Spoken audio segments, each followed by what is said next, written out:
Di jalur truk tebu pinggir hutan, malam terasa lebih sunyi dari biasanya. Lampu kendaraan jadi satu-satunya penerang, menembus kabut tipis yang sering turun tanpa tanda. Para sopir sudah terbiasa melewati jalan itu setiap hari. Mengantar muatan dan kembali sebelum pagi, di warung pangkalan, mereka sering bercerita. Bukan hanya soal kerja, tapi juga tentang hal-hal aneh di jalan, tentang tempat yang muncul tiba-tiba, atau perjalanan yang terasa berbeda. Namun, cerita seperti itu jarang dianggap serius.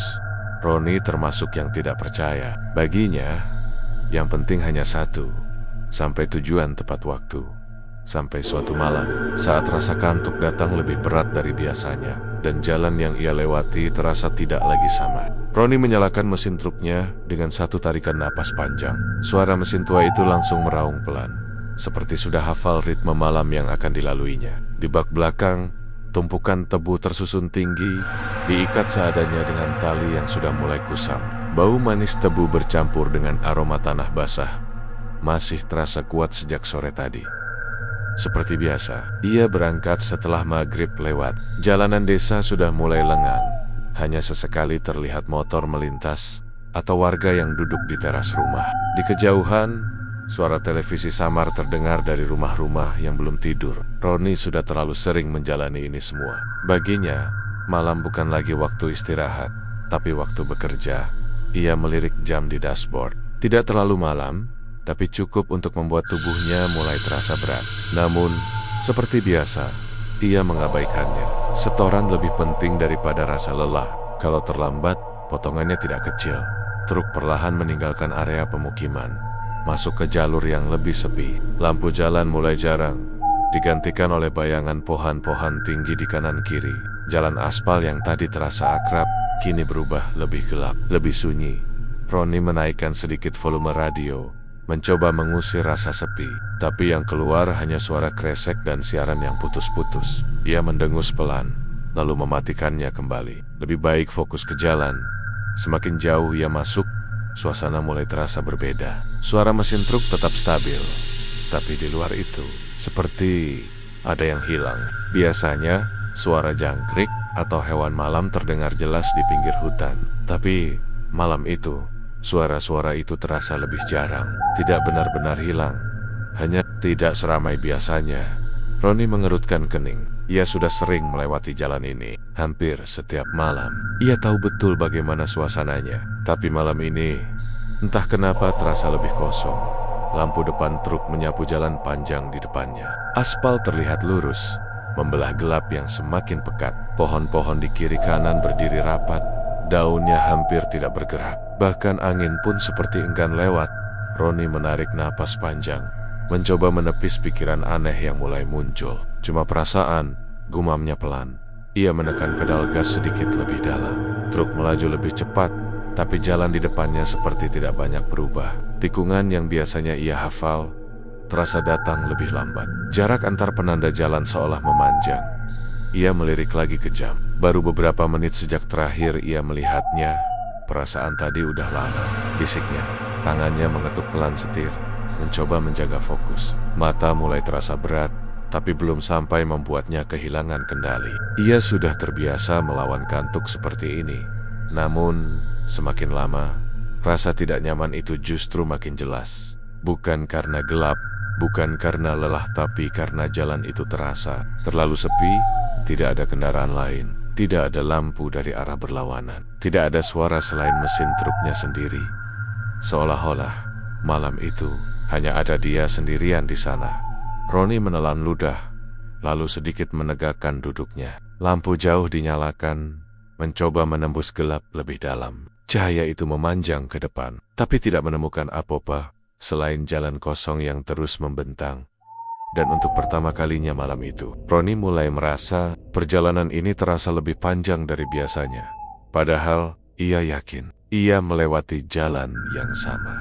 Roni mengusap wajahnya dengan satu tangan, mencoba mengusir rasa kantuk yang mulai mengganggu. Matanya terasa berat, seperti ada beban yang perlahan menekan dari dalam.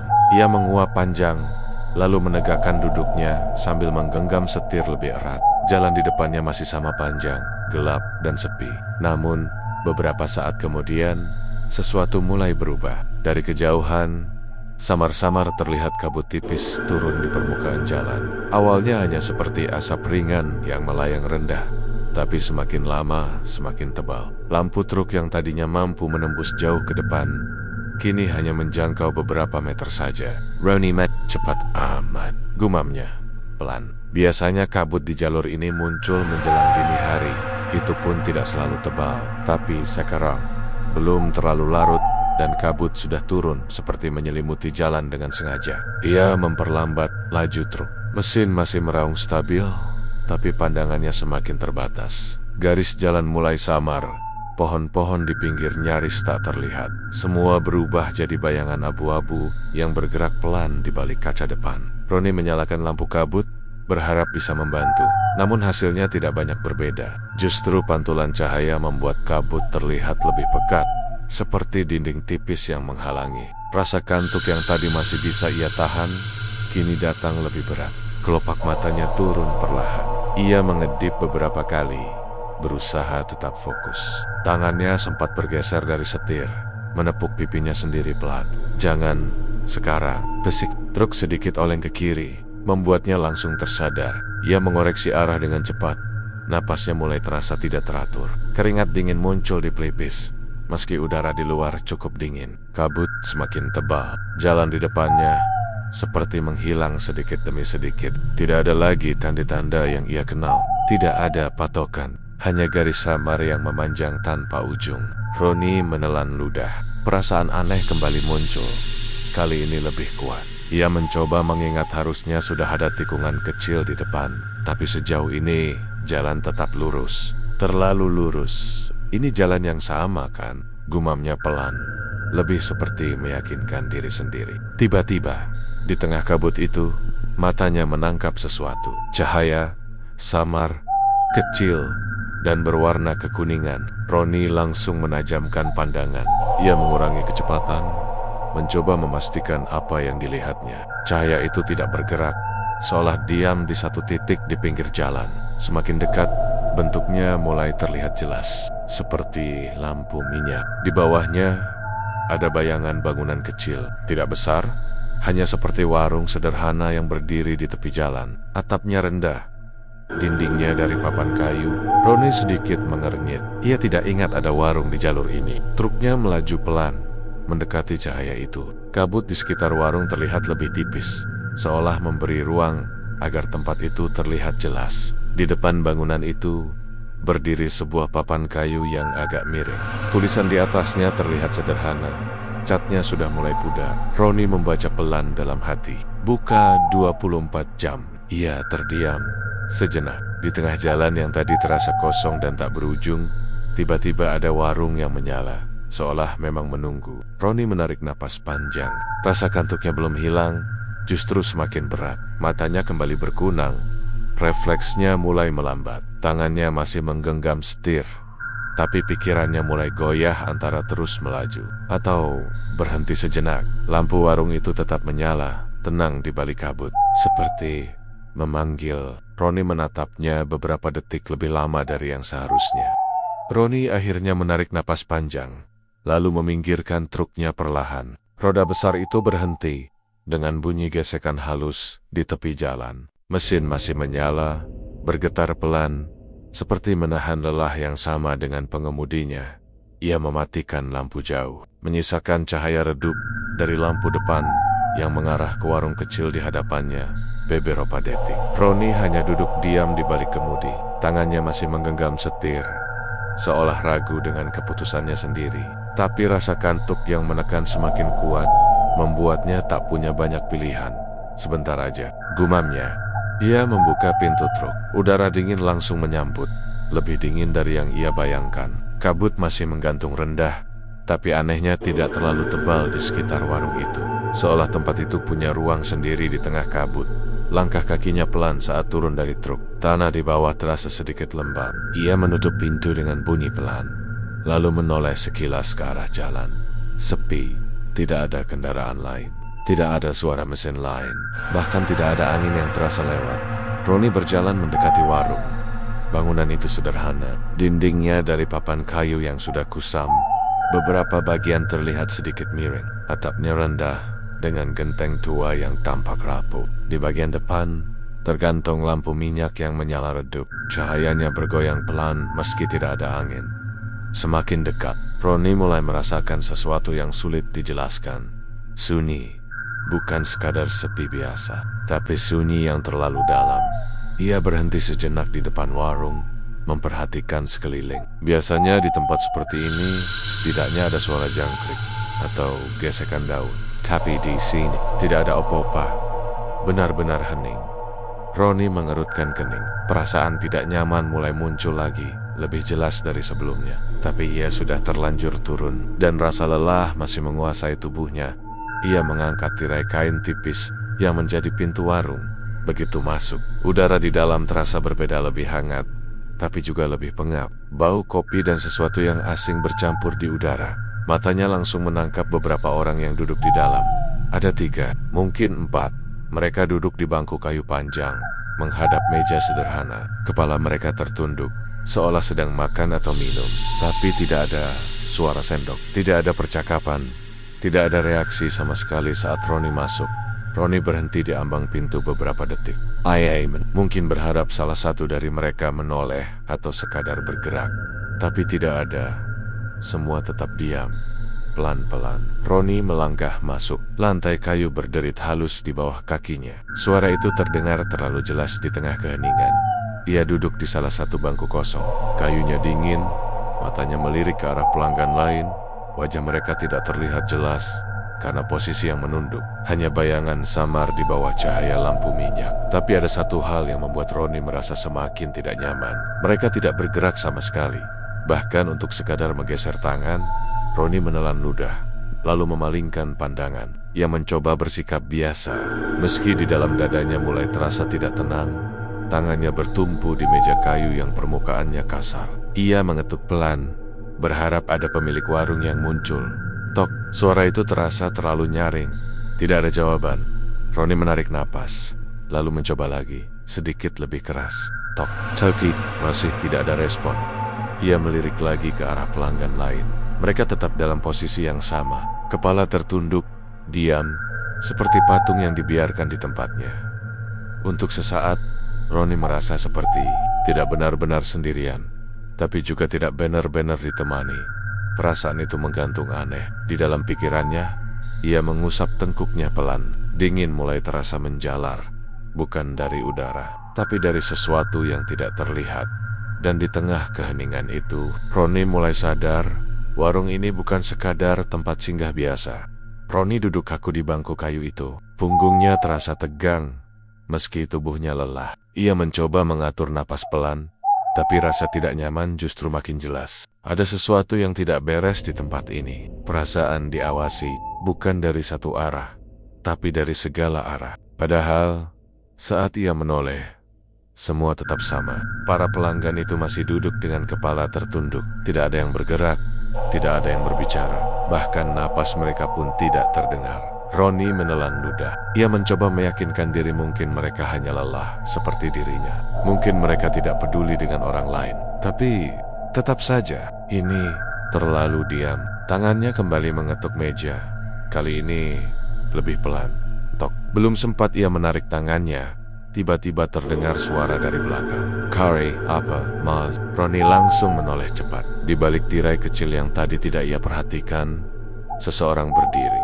Seorang pria tua dengan tubuh kurus, mengenakan kemeja lusuh yang warnanya sulit ditebak. Wajahnya pucat, seperti kurang darah. Matanya sayu, tapi menatap lurus ke arah Roni.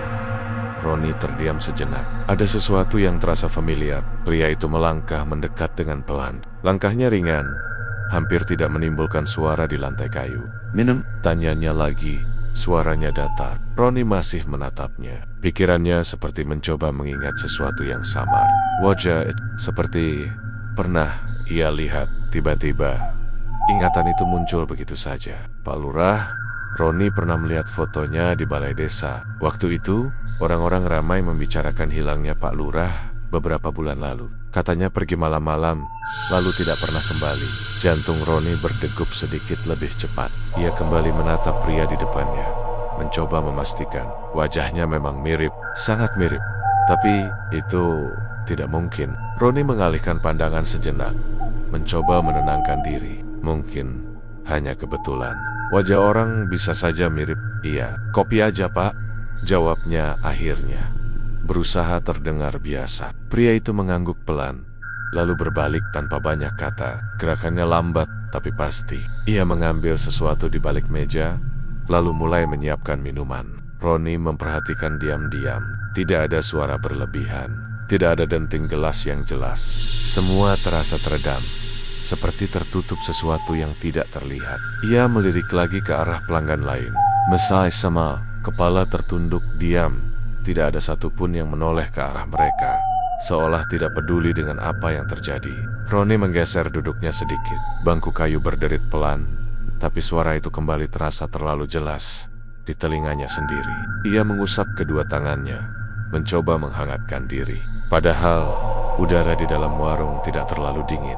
Beberapa saat kemudian, pria itu kembali membawa secangkir kopi. Asap tipis masih mengepul dari permukaannya. Ia meletakkannya di depan Roni tanpa suara. Silakan, katanya singkat. Roni mengangguk kecil. Makasih pak. Pria itu tidak langsung pergi. Ia berdiri beberapa detik, menatap Roni dengan mata yang sulit dibaca. Lalu, tanpa berkata apa-apa lagi, ia berbalik dan menjauh. Roni menatap cangkir di depannya. Kopi hitam, pekat. Aromanya tajam, sedikit berbeda dari kopi biasa yang sering ia minum di warung pangkalan. Tangannya meraih cangkir itu perlahan. Hangatnya terasa sampai ke telapak tangan. Ia mengangkatnya sedikit, lalu meniup permukaannya. Dalam diam itu, perasaan diawasi kembali muncul, lebih kuat dari sebelumnya, seolah ada yang memperhatikan setiap gerakannya. Roni menahan napas sejenak, lalu melirik pelan ke sekeliling. Tidak ada yang berubah, tapi entah kenapa, ia yakin semua yang ada di warung itu tahu kalau ia sedang di sana. Roni menatap permukaan kopi di depannya. Asap tipis masih naik perlahan, berputar kecil di bawah cahaya lampu minyak yang redup. Tangannya menggenggam cangkir itu beberapa detik, seolah menimbang sesuatu yang tidak bisa ia jelaskan. Aroma kopi itu kuat, tapi aneh. Tidak seperti kopi biasa yang sering ia minum di pangkalan. Ada bau lain yang ikut bercampur lembab, seperti tanah yang baru digali setelah hujan. Roni menarik napas pelan, lalu akhirnya menyesap sedikit. Hangatnya langsung terasa di lidah. Namun dalam hitungan detik, wajahnya berubah. Pahit, bukan pahit biasa. Rasa itu terlalu dalam, terlalu berat, seolah menempel di lidah dan tidak mau hilang. Ada sensasi getir yang membuat tenggorokannya terasa kering. Roni menelan perlahan, mencoba menahan reaksi. Apaan ini? Gumamnya lirih. Ia menurunkan cangkir, menatap isinya dengan kening berkerut. Untuk sesaat, ia berpikir mungkin kopinya terlalu kental. Tapi rasa yang tertinggal di mulutnya tidak wajar, seperti tanah basah. Roni menggeleng kecil, mencoba mengabaikannya. Mungkin hanya perasaannya saja. Ia sudah terlalu lelah. Mungkin inderanya mulai tidak bekerja seperti biasa. Ia mencoba menyesap lagi. Kali ini lebih sedikit, namun rasa itu tetap sama. Pahit yang aneh, menusuk, dan tidak nyaman. Roni meletakkan cangkir itu kembali dengan pelan. Tangannya sedikit gemetar. Bukan karena dingin, tapi karena sesuatu yang tidak bisa ia pahami. Ia mengusap bibirnya, lalu menelan ludah. Tenggorokannya terasa kering, meski baru saja minum. Suasana di dalam warung terasa semakin berat.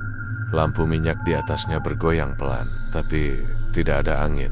Bayangan di dinding bergerak samar, memanjang dan memendek tanpa pola yang jelas. Roni menarik napas lebih dalam. Waktu terasa lambat. Ia melirik jam di tangannya. Jarumnya seperti tidak bergerak. Roni mengedipkan mata, lalu melihat lagi. Masih sama. Detiknya tidak berpindah. Rusak, bisiknya, mencoba mencari alasan. Ia mengalihkan pandangan ke arah luar. Kabut masih ada, tapi terlihat diam, tidak bergerak seperti kabut pada umumnya. Semua terasa tertahan. Roni menggeser duduknya pelan. Bangku kayu berderit lagi. Suara itu kembali terdengar terlalu keras di telinganya sendiri. Dan saat itulah ia merasakannya. Ada sesuatu di belakangnya. Bukan suara, bukan sentuhan, tapi rasa. Seperti ada yang berdiri tepat di belakang kursinya. Memperhatikan, Roni menahan napas. Pelan-pelan, ia mencoba menoleh. Kosong. Tidak ada siapa-siapa. Hanya dinding kayu kusam dan bayangan. Lampu yang bergoyang. Roni kembali menghadap depan. Jantungnya mulai berdetak lebih cepat. Ia mencoba menenangkan diri. Tapi perasaan itu tidak hilang. Justru semakin jelas. Seolah ada mata yang tidak terlihat. Menatapnya dari dekat. Ia melirik ke arah pelanggan lain. Mereka masih sama. Duduk diam. Kepala tertunduk. Tidak bergerak sedikit pun. Namun entah kenapa, Roni mulai merasa. Mereka tahu. Perlahan, tangannya kembali meraih cangkir kopi. Ia tidak tahu kenapa, tapi ada dorongan aneh untuk meminumnya lagi. Seperti ada yang memaksa, ia mengangkat cangkir itu, mendekatkannya ke bibir. Aroma tanah basah itu kembali terasa lebih kuat. Roni berhenti sejenak, napasnya tertahan untuk sesaat. Kalau ia menekuknya lagi, sesuatu akan berubah. Dan bukan ke arah yang baik. Tangannya gemetar kecil.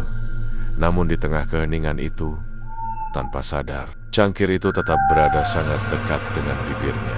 Roni menahan cangkir itu beberapa detik, lalu perlahan menurunkannya kembali ke meja. Tangannya gemetar kecil. Rasa pahit masih tertinggal di lidah, membuatnya semakin tidak nyaman. Ia menarik napas panjang. Udah cukup, bisiknya pelan. Perasaan aneh itu tidak juga hilang, justru semakin kuat. Dada terasa sesak, seolah udara di dalam warung itu semakin berat untuk dihirup. Ia menatap sekeliling sekali lagi, pelanggan yang diam, lampu yang bergoyang pelan, dan bayangan yang bergerak tanpa arah. Semua itu terasa salah. Roni mendorong bangkunya pelan, berdiri dengan sedikit terburu-buru. Suara gesekan kayu kembali terdengar jelas, memecah keheningan yang sejak tadi menekan. Tak ada satupun yang menoleh. Ia mengusap wajahnya sebentar, lalu merogoh saku celana untuk mengambil uang. Tangannya sedikit kaku, seperti bergerak lebih lambat dari biasanya. "Pak, bayar," ucapnya, mencoba terdengar normal. Dari balik ruang belakang, pria tua itu muncul lagi. "Pak Lurah." Wajahnya tetap sama pucat, tenang, dengan mata yang sulit ditebak. Ia berjalan mendekat tanpa suara. Langkahnya pelan tapi pasti. Roni tidak berani menatap terlalu lama. Ia langsung menyodorkan uang ke atas meja. "Berapa, Pak?" Pria itu tidak langsung menjawab. Ia hanya melihat uang itu beberapa detik, lalu menggesernya perlahan dengan ujung jarinya. "Sudah," katanya singkat. Roni mengerutkan kening.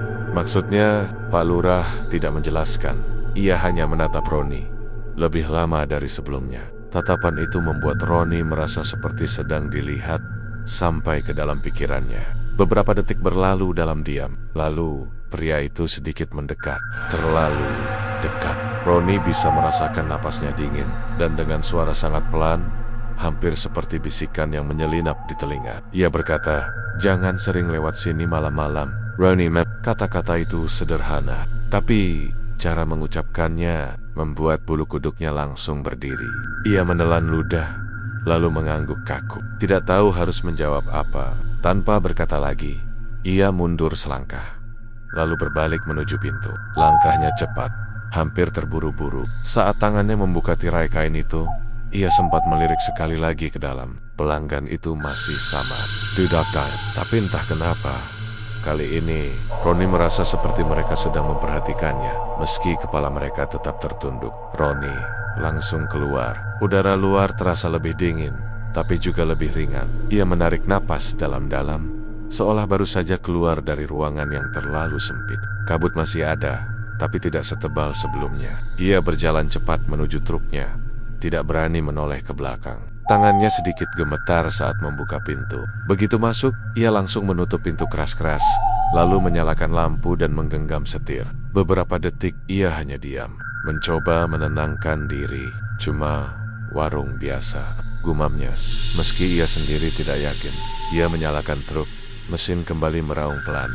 Lampu depan menyala, menembus kabut yang mulai menipis. Roni langsung menginjak gas, meninggalkan tempat itu. Truk bergerak menjauh perlahan, lalu semakin cepat. Beberapa meter kemudian, tanpa sadar, Roni melirik ke kaca spion. Warung itu masih terlihat. Lampunya kecil, redup di tengah kabut. Namun, semakin jauh ia melaju. Cahaya itu mulai memudar. Bangunannya perlahan tidak terlihat jelas, seperti tertelan kabut. Roni terus menatap lewat spion, tanpa sadar memperlambat laju truknya. Dan dalam beberapa detik saja, warung itu hilang. Bukan tertutup kabut, bukan tertutup pohon, tapi benar-benar tidak ada lagi. Seolah dari awal, tempat itu tidak pernah berdiri di sana. Roni menegakkan duduknya cepat, lalu mengalihkan pandangan ke depan. Jantungnya berdetak lebih keras dari sebelumnya. Tangannya menggenggam setir lebih erat. Di dalam kepalanya, satu kalimat itu terus terngiang pelan. Jangan sering lewat sini malam-malam. Dan entah kenapa, Roni merasa peringatan itu bukan sekadar nasihat. Roni terus melaju tanpa banyak berpikir. Tangannya masih terasa tegang di setir, tapi perlahan napasnya mulai kembali teratur. Jalan di depannya kini terlihat lebih jelas. Kabut yang tadi tebal perlahan menipis, seolah memberi jalan bagi malam untuk berlalu. Beberapa kilometer kemudian, tanda-tanda kehidupan mulai terlihat. Lampu-lampu jauh dari area pabrik gula muncul di kejauhan. Roni sedikit lega. Setidaknya, ia sudah keluar dari jalur hutan itu. Cuma perasaan, gumam Nia lagi, mencoba meyakinkan diri. Mesin truk tetap stabil. Tidak ada yang aneh. Semua kembali seperti biasa. Saat memasuki area pabrik, suasana sudah mulai ramai. Beberapa truk lain terparkir. Para pekerja terlihat berjalan ke sana kemari. Ada yang mengobrol, ada yang mengatur antrean, bongkar muatan. Tapi begitu truk Roni masuk ke halaman, beberapa orang mulai menoleh. Tatapan mereka berbeda. Roni tidak langsung menyadarinya. Ia fokus memarkirkan truk di tempat biasa. Setelah mesin dimatikan, ia turun dengan langkah agak kaku. Baru beberapa langkah, seseorang memanggilnya. Ron. Roni menoleh. Itu Jaya, salah satu kernet yang sering ia temui. Lama banget lu, kata Jaya sambil mendekat. Roni lemah jimat. Biasa aja, kan? Jaya berhenti di depannya. Wajahnya terlihat heran. Lu ke mana aja sih? Roni makin bingung. Ya, dari kebun langsung ke sini. Jalan biasa. Beberapa pekerja lain ikut mendekat. Mereka saling pandang, seperti memastikan sesuatu. Lu serius? Tanya salah satu dari mereka pelan. Roni mulai merasa tidak nyaman. Serius apanya? Jaya menunjuk ke arah truk itu. Mueton lu. Roni menoleh ke belakang. Awalnya ia tidak melihat apa-apa yang aneh. Tebu masih tersusun di bak seperti biasa. Tapi saat ia mendekat, langkahnya perlahan melambat. Bau itu langsung menyengat. Begitu ia berada cukup dekat. Bukan bau tebu segar, tapi bau asam, busuk, seperti sesuatu yang sudah lama dibiarkan. Roni menutup hidungnya refleks. Ini apaan? Ia naik sedikit ke sisi bak, memperhatikan lebih jelas. Batang-batang tebu itu sudah berubah warna, tidak segar lagi. Beberapa terlihat lembek, bahkan ada bagian yang mulai menghitam. Cairan lengket menetes pelan dari ujungnya. Roni gak mungkin. Pisip. Jaya menatapnya serius. Ini udah lama, Ron, bukan baru semalam. Roni langsung menggeleng. Enggak, gue baru angkut kemarin sore. Sekarang hari apa, Ron? Tanya salah satu pekerja. Roni langsung menjawab tanpa pikir panjang. Ya, hari ini. Ia berhenti. Pikirannya tiba-tiba kosong. Hari apa? Ia mencoba mengingat. Terakhir ia berangkat setelah maghrib. It's a jealous. Tapi setelah itu, semuanya terasa seperti satu malam yang singkat. Lu masuk sini. Udah 3 hari, Ron, kata Jaya pelan. Roni langsung menoleh cepat. Apa? 3 hari? Ulang Jaya. Truk lu dicariin. Orang kebun bilang lu gak pernah sampai. Dada Roni terasa sesak. Enggak, gue cuma lewat hutan. Berhenti. Bentar. Kata-katanya menggantung. Boring it. Kopi pahit itu. Pak Lurah. Roni langsung merogoh saku, mengambil ponselnya. Tangannya gemetar saat melihat layar. Tanggalnya abarabat. Bukan hari yang ia ingat. Napasnya tercekat. Ia lalu menoleh ke dalam kabin, melihat jam di dashboard. Jarumnya seperti tertinggal. Tidak sesuai dengan waktu yang sekarang. Roni mundur selangkah. Kepalanya terasa berat. Gue cuma berhenti sebentar, bisiknya pelan. Hampir tidak terdengar. Orang-orang di sekitarnya saling pandang. Tidak ada yang berani berkata apa-apa. Roni menatap kembali muatan tebunya. Busuk, seperti sudah ditinggalkan berhari-hari. Padahal baginya perjalanan itu baru saja terjadi. Dan untuk pertama kalinya, Roni benar-benar sadar ada sesuatu yang hilang dari waktunya. Roni masih berdiri di samping truknya. Bau tebu busuk itu terus menusuk hidung. Tapi ia seperti tidak benar-benar merasakannya lagi. Pikirannya jauh lebih kacau daripada sekadar muatan yang rusak. Tangannya perlahan naik ke arah dashboard, menatap jam di dalam kabin. Jarumnya tidak bergerak seperti seharusnya, masih menunjukkan waktu. Malam, padahal matahari sudah naik. Roni menelan ludah. Dadanya terasa semakin sempit. Ia mencoba menarik napas panjang, tapi terasa berat. Seolah ada sesuatu yang menekan dari dalam. Ini nggak masuk akal, bisiknya pelan. Di belakangnya, suara para pekerja mulai terdengar lagi, tapi kini lebih pelan. Seperti sengaja ditahan. Lu ingat nggak jalur hutan itu? Suara Jaya terdengar ragu. Roni tidak langsung menjawab. Ia tetap menatap jam itu. Beberapa sopir pernah cerita, lanjut Jaya pelan, kalau mereka sempat hilang. Bukan hilang orangnya, tapi waktunya. Roni perlahan menoleh. Maksudnya, Jaya mengusap tengkuknya. Mereka bilang, kalau berhenti di tempat tertentu, kadang waktu jalan beda. Ada yang ngerasa cuma sebentar, tapi pas keluar, udah lewat lama. Roni langsung terdiam. Kata-kata itu terasa seperti membuka sesuatu yang sejak tadi ia coba abaikan. Warring it, lampion pelanggan yang diam, dan kopi pahit itu. Tiba-tiba, semua potongan ingatan itu kembali dengan jelas. Cara pelanggan duduk tanpa bergerak, suasana yang terlalu sunyi, jam yang tidak berjalan, dan Pak Lurah. Roni langsung menoleh cepat ke arah Jaya. Pak Lurah desa sini. Yang hilang itu, Jaya mengangguk pelan. Iya.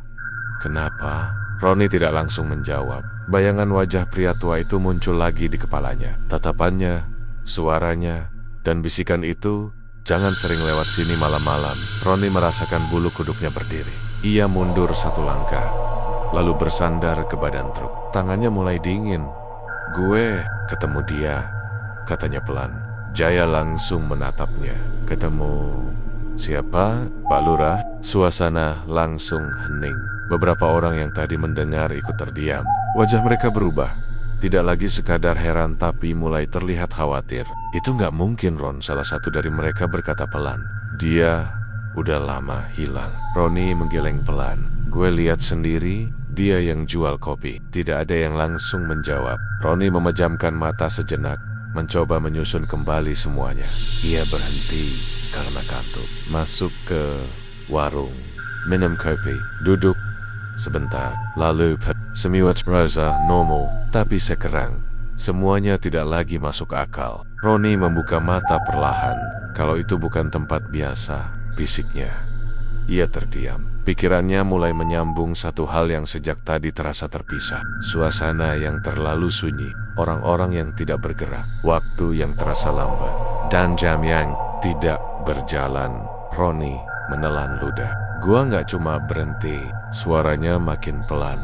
Semua orang memperhatikannya. Roni menatap lurus ke depan, tapi pandangannya kosong. Gue masuk ke tempat itu, tidak ada yang menyela. Kalimat itu terasa berat, tapi juga masuk akal dengan cara yang tidak seharusnya. Roni mengingat lagi pelanggan di warung itu. Diam, kepala tertunduk, tidak bergerak. Perlahan, rasa dingin menjala dari tengkuk ke punggungnya. Kalau mereka, ia berhenti sejenak. Suaranya nyaris tidak terdengar. Gak bisa keluar. Sunyi. Tidak ada yang menjawab. Angin pagi berhembus pelan, tapi tidak cukup untuk mengusir rasa tidak nyaman yang kini menggantung di udara. Roni menoleh ke arah truknya lagi. Muatan bus, waktu yang hilang. Semua itu bukan kebetulan. Ia menarik napas panjang, lalu menghembuskannya pelan. Namun, rasa lega tidak datang. Yang ada justru satu kesadaran lain. Pekerjaannya belum selesai. Ia masih harus kembali ke kebun. Yang berat, ia harus melewati jalan itu lagi. Roni terdiam. Dalam bayangannya, lampu warung itu muncul kembali. Redup, diam, menunggu di tengah kabut. Dan tanpa ia sadari, tangannya mengepal sedikit. Di dalam kepalanya, satu pikiran terus berulang. Bagaimana kalau warung itu masih ada. Bukan untuk semua orang, tapi untuk yang pernah datang.